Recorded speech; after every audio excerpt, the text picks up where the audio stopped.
Good morning students, economics की class में आपका स्वागत है। हमारा जो चैप्टर चल रहा है वो है शॉर्ट रन इक्विलिब्रियम आउटपुट, या इसी को हम लोग कहते हैं determination of income and employment. इसको आज हम लोग कंटिन्यू करेंगे। इस चैप्टर से संबंधित हम लोग कुछ न्यूमेरिकल्स को सॉल्व कर रहे हैं। अभी तक हम लोगों ने 8 न्यूमेरिकल को सॉल्व कर लिया है। आज हम लोग क्वेश्चन नंबर 9 से इस लेक्चर की शुरुआत करेंगे। तो चलते हैं इस क्लास को शुरू करें। सबसे पहले हम लोग जो क्वेश्चन दिया हुआ है क्वेश्चन नंबर 9, इसकी इंफॉर्मेशन को समझेंगे कि इसमें कौन कौन सी वैल्यूज दी हुई हैं और उसकी मदद से हमें कौन सी वैल्यू को पता करना है। Calculate multiplier if MPC is, पहली स्थिति है एमपीसी की 0.60 और दूसरी दी हुई है 0.8। तो हमें इस जो भी वैल्यू दी हुई है एमपीसी की उसकी मदद से मल्टीप्लायर की वैल्यू का पता करना है। तो इसको हम लोग सॉल्व करते हैं। हमें पता है कि जो इन्वेस्टमेंट मल्टीप्लायर है वो किसके बराबर होता है के इक्वल टू यहाँ पर 1 माइनस एमपीसी के बराबर होता है। तो के किसके बराबर होता है? के यहाँ किसको डिनोट करता है आपको अच्छे से पता है, वो करता है इन्वेस्टमेंट मल्टीप्लायर को। तो ये होता है 1/1 माइनस एमपीसी के।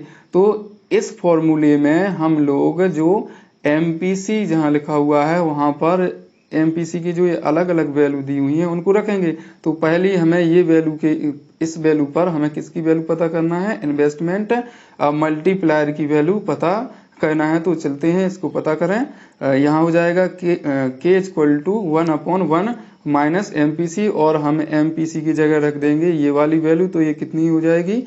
ये हो जाएगी वैल्यू हमारी 1/1 माइनस 0.6। तो जब हम लोग 1 से माइनस कर देंगे किसको? 0.6 को, तो हमें वैल्यू प्राप्त हो जाएगी। वो कितनी हो जाएगी? 0.4। तो ये हो जाएगा इस प्रकार से 1/0.4। जब हम एक में भाग देंगे 0.4 से तो हमें कितनी वैल्यू प्राप्त हो जाएगी? वो प्राप्त हो जाएगी 2.5। यानी जो हमारा इन्वेस्टमेंट मल्टीप्लायर का इस संबंधित एमपीसी पर मूल्य प्राप्त होता है वो कितने के बराबर होता है? वो होता है 2.5 के बराबर। अब हम लोग जो दूसरी वैल्यू है एमपीसी की उस वैल्यू पर इन्वेस्टमेंट मल्टीप्लायर की वैल्यू को कैलकुलेट करते हैं। आप देख सकते हैं कि इसकी वैल्यू कितनी है? 0.8 है। तो जो भी ये फॉर्मूला है इस फॉर्मूले में हम लोग एमपीसी की वैल्यू को रख देते हैं। तो इस प्रकार से हमें प्राप्त हो जाएगा 1/1 माइनस 0.8। तो जब हम ये 1 से माइनस कर देंगे 0.8 को तो हमें वैल्यू प्राप्त हो जाएगी 1/0.2। तो जब हम एक में भाग देंगे 0.2 से तो हमें वैल्यू प्राप्त हो जाएगी किसकी? इन्वेस्टमेंट मल्टीप्लायर की, और वो कितनी प्राप्त हुई है? 5। यानी यहाँ हमारा जो 5 है वैल्यू प्राप्त हुई है हमें, वो क्या है? इन्वेस्टमेंट मल्टीप्लायर की वैल्यू है। तो इस प्रकार से हम लोगों ने जो एमपीसी की अलग अलग मूल्य पर हम लोगों ने इन्वेस्टमेंट मल्टीप्लायर की वैल्यू का मूल्य का पता किया। अब हम लोग सॉल्व करते हैं क्वेश्चन नंबर 10 को। तो इसकी सबसे पहले इंफॉर्मेशन को हम लोग समझते हैं और उसमें देखते हैं कि कौन कौन सी हमें वैल्यू दी हुई है और उस संबंधित वैल्यू से हमें कौन सी वैल्यू को पता करना है। Calculate the value of multiplier if the MPC MPS, यहाँ पर क्या है? MPS is. तो यहाँ हमें जो इन्वेस्टमेंट मल्टीप्लायर है, यहाँ मल्टीप्लायर का मतलब है याद रखना, यहाँ मनी मल्टीप्लायर नहीं है। कौन सा मल्टीप्लायर है? ये है इन्वेस्टमेंट मल्टीप्लायर, जिसको हम लोग किससे डिनोट करते हैं? के से डिनोट करते हैं। यहाँ पर हमें इन्वेस्टमेंट मल्टीप्लायर की वैल्यू का पता करना है, और वो कब? जब एमपीएस की वैल्यू दी हो। और पहली स्थिति दी हुई है एमपीएस की कितनी? 0.25 और दूसरी स्थिति दी हुई है इसकी 0.5। तो इन दो अलग अलग एमपीएस के मूल्य पर हमें इन्वेस्टमेंट मल्टीप्लायर की वैल्यू का पता करना है, मूल्य का पता करना है। तो इसको चलते हैं सॉल्व करें। तो हमें पता है कि जो के है कि यहाँ क्या है? इन्वेस्टमेंट मल्टीप्लायर है, ये बराबर होता है किसके? 1/MPS। आपको अच्छे से पता है कि एमपीएस के साथ जो के का रिलेशन है वो किस तरह का रिलेशन है?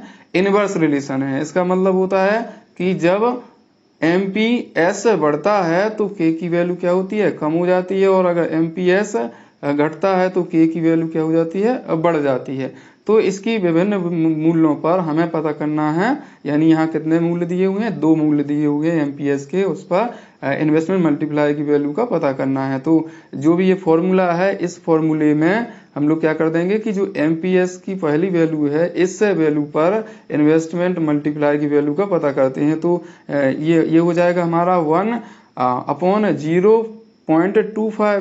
तो जब हम 1 में भाग देंगे 0.25 से, तो हमें वैल्यू प्राप्त होगी, ये कितनी के बराबर होगी, 4 के बराबर। तो यहाँ जो 4 है, यही क्या प्राप्त हो गया है, इन्वेस्टमेंट मल्टीप्लायर की वैल्यू प्राप्त हो गई है। और जो दूसरा मूल्य है एमपीएस का, तो इसमें दूसरे फॉर्मूले में आप रख लेते हैं। तो इस प्रकार से जब हम इस वैल्यू को रखेंगे तो ये हो जाएगा 1/0.5। तो जब हम 1 में भाग देंगे किससे, बिल्कुल सही 0.5 से, तो ये प्राप्त हो जाएगा, हमें कितनी वैल्यू प्राप्त हो जाएगी, 2 वैल्यू प्राप्त होगी। तो यहाँ 2 जो है वो क्या है, इन्वेस्टमेंट मल्टीप्लायर है। ठीक है, तो इस प्रकार से हम लोगों ने जब एमपी सी की वैल्यू दी हो, तो उस के माध्यम से भी हम लोगों ने इन्वेस्टमेंट मल्टीप्लायर की वैल्यू का पता किया, और जब एमपीएस की वैल्यू दी हो तो उस के माध्यम से भी हम लोगों ने इन्वेस्टमेंट मल्टीप्लायर की वैल्यू का पता किया। अब हम लोग अगला जो क्वेश्चन है, क्वेश्चन नंबर 11, उसको सॉल्व करते हैं। तो सबसे पहले हम लोग उसकी इंफॉर्मेशन को समझेंगे और उसमें देखेंगे कौन कौन सी वैल्यू दी है, और उस वैल्यू के माध्यम से हमें कौन सी वैल्यू पता करनी है।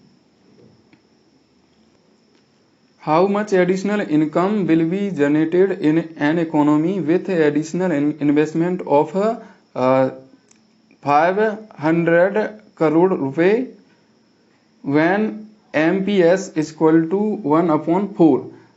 इसमें जो इन्फॉर्मेशन दी हुई है वो है कि एक अर्थव्यवस्था में जब 500 करोड़ रुपए का अतिरिक्त निवेश किया जाता है, तो उसकी वजह से कितनी अतिरिक्त आय का सृजन होगा किसी अर्थव्यवस्था में, और वो उस संबंधित स्तर पर जो एमपीएस है उसकी वैल्यू कितनी दी हुई है, 1/4 दी हुई है। तो इस वैल्यू के माध्यम से जो भी हमें मूल्य दिए हुए हैं, किसके, बिल्कुल सही, इन्वेस्टमेंट के, जो अतिरिक्त इन्वेस्टमेंट है उसके, और एमपीएस के, इसके माध्यम से हमें पता करना है जो डेल वाई है, क्योंकि यहाँ डेल वाई किसको शो कर रहा है, ये शो कर रहा है एडिशनल इनकम को। तो इसका पता करना है किसके माध्यम से, फिर से एक बार रिवाइज कर लेते हैं, वो एमपीएस की वैल्यू के माध्यम से और एडिशनल इन्वेस्टमेंट। तो आप एडिशनल इन्वेस्टमेंट को अच्छे से पता है किससे डिनोट करते हैं, डेल आई से डिनोट करते हैं। जो एमपीएस की वैल्यू दी हुई है, इस वैल्यू को हम लोग क्या कर सकते हैं, बिल्कुल सही 1/4 है, तो इस प्रकार भी लिख सकते हैं, जैसे 0.25, क्योंकि जब हम लोग ये 1 में किससे डिवाइड करेंगे, किससे भाग देंगे, बिल्कुल सही 4 से भाग देंगे, तो ये हमें वैल्यू प्राप्त हो जाएगी 0.25। तो अब हम क्या करते हैं कि जो इन्वेस्टमेंट मल्टीप्लायर है, इसकी वैल्यू का पता करते हैं। और इन्वेस्टमेंट मल्टीप्लायर का जो फॉर्मूला होता है वो होता है 1/1 माइनस MPC, या क्या होता है, बिल्कुल सही 1/MPS। तो हमें MPS की वैल्यू पता है, तो MPS की जगह हम रख देंगे जो भी MPS का मूल्य है उसको। तो यहाँ पर क्या होगा कि यहाँ हो जाएगा 1/0.25, क्योंकि हमने पता है कि जो भी MPS है उसकी वैल्यू कितनी है, 0.25 है। तो जब हम 1 में भाग देंगे 0.25 से, तो हमें जो वैल्यू है इन्वेस्टमेंट मल्टीप्लायर की वो पता चल जाएगी, वो कितने के बराबर है, और 4 के बराबर है। हमें पता है कि जो इन्वेस्टमेंट मल्टीप्लायर है वो बराबर होता है del Y upon del I की। डेल वाई यहाँ है एडिशनल इनकम और डेल आई है एडिशनल इन्वेस्टमेंट। तो इसको हम लोग इस प्रकार से भी लिख सकते हैं, डेल वाई इक्वल टू के इंटू डेल आई। तो यहाँ पर हम लोगों ने के की वैल्यू पता कर ली है और वो 4 आई है, और डेल आई की वैल्यू दी हुई है क्वेश्चन में, और वो कितने के बराबर, 500 के बराबर। तो हम इन दोनों का मल्टीप्लाई कर देंगे तो हमें एडिशनल इनकम प्राप्त हो जाएगी, और वो आ गई 2000 के बराबर। तो यहाँ पर 500 करोड़ रुपए के अतिरिक्त निवेश से इनकम प्राप्त हो जाएगी, 2000 करोड़ अतिरिक्त इनकम की प्राप्ति होगी। बिल्कुल सही, 500 करोड़ के अतिरिक्त निवेश से जो अतिरिक्त आय का सृजन होगा वो 2000 करोड़ के बराबर होगा। अब हम लोग सॉल्व करते हैं क्वेश्चन नंबर 12 को। If in an economy income generated is 5 time the increase in investment expenditure, calculate the value of marginal propensity to consume and marginal propensity to save. तो हमें यहाँ पर MPC की वैल्यू पता करनी है और MPS की वैल्यू पता करनी है। तो यहाँ पर आपको पता है कि अतिरिक्त निवेश से जो निवेश हो रहा है वो कितने गुना आय बढ़ जा रही है, वो बढ़ जा रही है 5 गुना। तो जो ये 5 है यही क्या है, इन्वेस्टमेंट मल्टीप्लायर है। तो इस इन्वेस्टमेंट मल्टीप्लायर की वैल्यू को हम क्या करते हैं, जो के का फॉर्मूला है यानी इन्वेस्टमेंट मल्टीप्लायर का फॉर्मूला उसमें रख देते हैं। तो ये हो जाएगी 5 = 1/1 माइनस MPC। अब हम 1 माइनस MPC को किस साइड ले आएंगे, लेफ्ट साइड ले आएंगे, और ये हो जाएगा, ये जो 5 है अपॉन में चला जाएगा राइट साइड में, और ये हो जाएगा 1/5।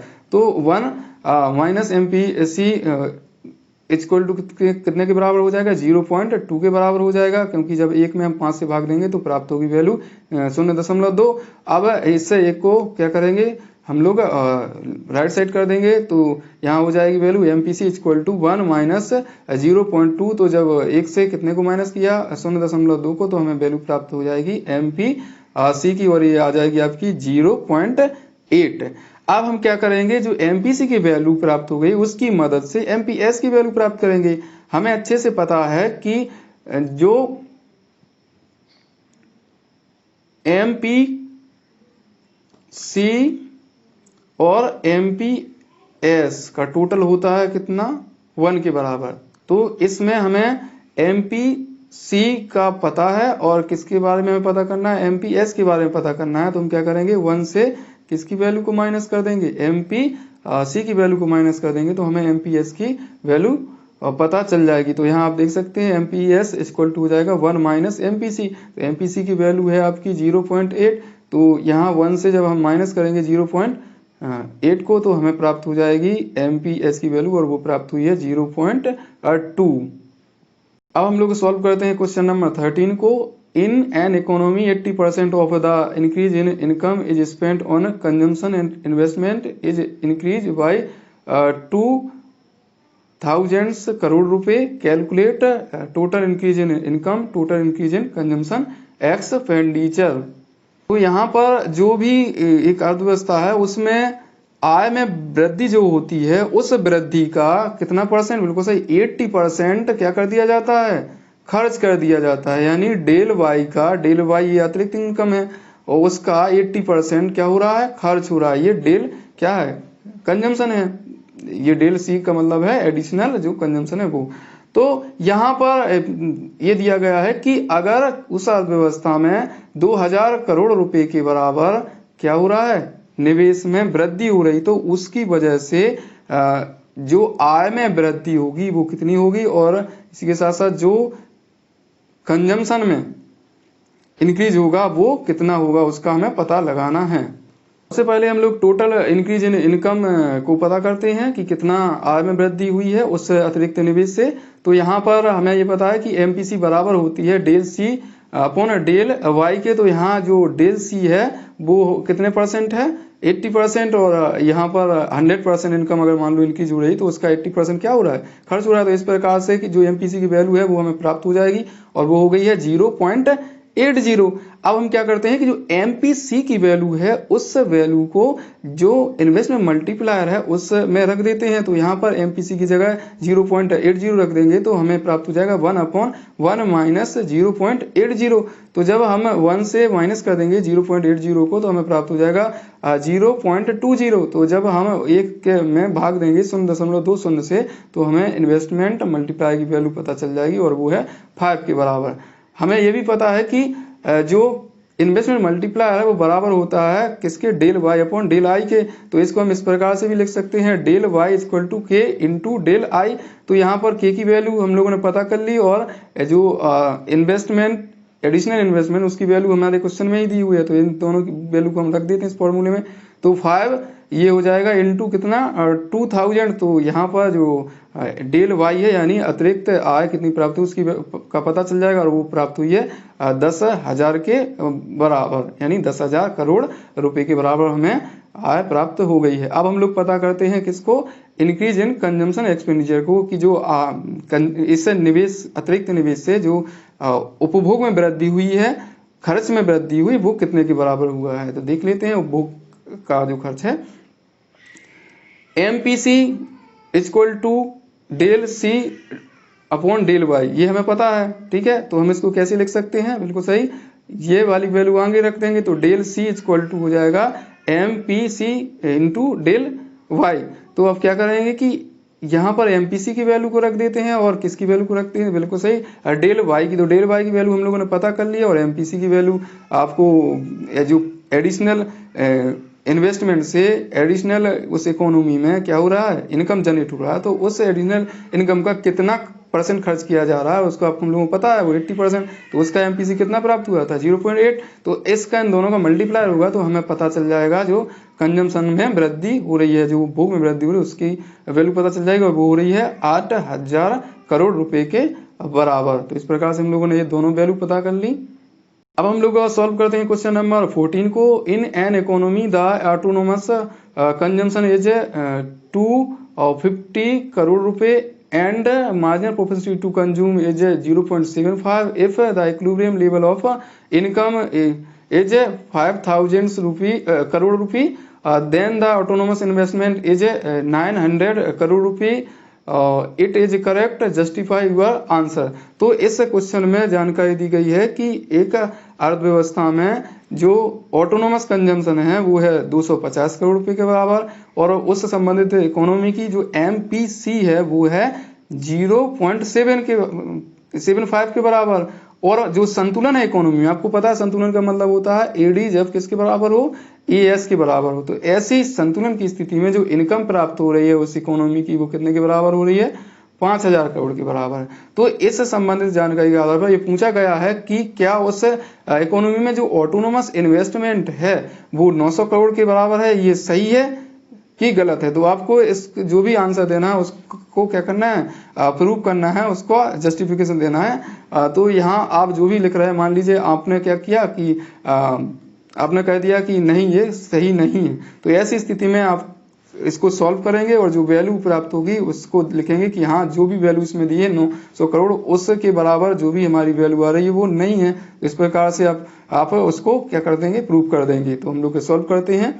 तो आपने मान लीजिए क्या दिया है, ये दिया है कि ये करेक्ट नहीं है। तो आप ये तभी लिखेंगे जब आप सॉल्व करके देख लेंगे कि वो मैच नहीं कर रहा है, तब आप इस तरह का स्टेटमेंट लिखेंगे कि ये करेक्ट नहीं है। ऐसे नहीं लिखना है कि आपने कुछ सॉल्व किया नहीं है और अनुमान से लिख दिया कि हाँ ये करेक्ट है या हाँ नहीं ये करेक्ट नहीं है। इस तरह से नहीं लिखना है, आप पहले सॉल्व करेंगे और फिर उसमें आप तब इस तरह के स्टेटमेंट को लिखेंगे कि ये करेक्ट है या नहीं है। तो फिर जब आप ये स्टेटमेंट को लिखेंगे और उसको आप फिर क्या करना पड़ेगा, आपको सॉल्यूशन भी लिखना पड़ेगा, जो भी आपकी आंसर कॉपी होगी उसमें। तो आपने लिखा, मान लीजिए आंसर कॉपी में सॉल्व करके वो आपने रफ पे किया है, तो वहां लिख दिया कि ये करेक्ट नहीं है। तो हम लोग अब इसको क्या करेंगे, सॉल्व भी करेंगे और इसको प्रूव करेंगे कि जो भी ये वैल्यू दी है 900 करोड़ के बराबर इन्वेस्टमेंट की, उससे अलग आ रही है हमारे वैल्यू और किसमें, बिल्कुल सही, इस अर्थव्यवस्था में। तो हमें दिया हुआ है क्या, ये दिया है ऑटोनोमस कंजम्पशन, सी बार से इसको हम लोग डिनोट करते हैं। MPC दी हुई है और वो कितनी है, 0.75। और साथ ही साथ जो संतुलित आय का स्तर है वो कितना है, यानी संतुलन के स्तर पर आय है वो 5,000 करोड़ के बराबर है। तो अब हम लोग इसको सोल्व करते हैं।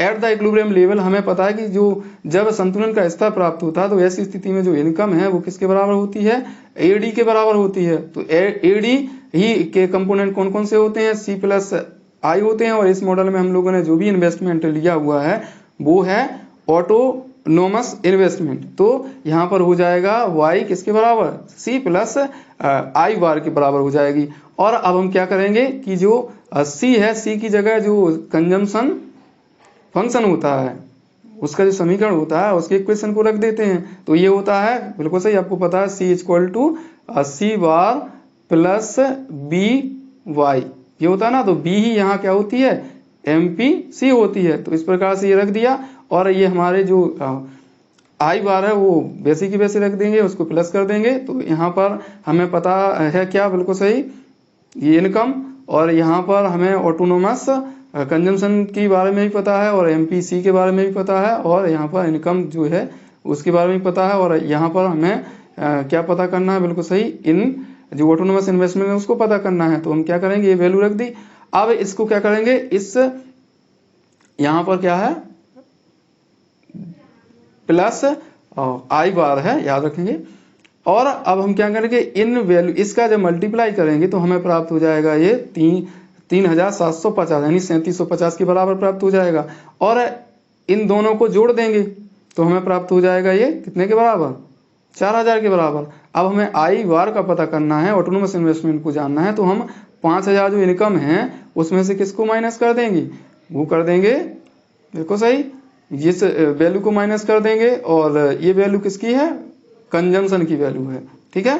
तो कंजम्पशन को माइनस कर देंगे तो ऐसी स्थिति में हमें जो निवेश है उसकी वैल्यू पता चल जाएगी। और वो कितनी प्राप्त हुई है, 1000 करोड़ रुपए के बराबर प्राप्त हुई है। और जबकि क्वेश्चन में कितनी दी थी, 900 करोड़ रुपए के बराबर। तो इस प्रकार से हमने प्रूव कर दिया कि जो भी ये वैल्यू दी हुई है वो उस संबंधित संतुलन के स्तर पर क्या है, सही नहीं है। और सही वैल्यू क्या है, 1000 करोड़ है। यानी निवेश कितना हो रहा है उसमें, ऑटोनोमस जो इन्वेस्टमेंट है वो है 1000 करोड़, ठीक। और यहाँ पर आप लोगों को पता है कि जो आपकी इनकम है वो किसके बराबर है, C प्लस आई के बराबर। तो हम लोगों ने C की वैल्यू पता कर ली और यहाँ Y की वैल्यू पता कर ली। तो I की वैल्यू पता करने के लिए हम क्या करेंगे, Y की वैल्यू से किसको माइनस कर देंगे, C की वैल्यू को। तो हम लोगों ने यहाँ पर यही किया है, ठीक है। धन्यवाद।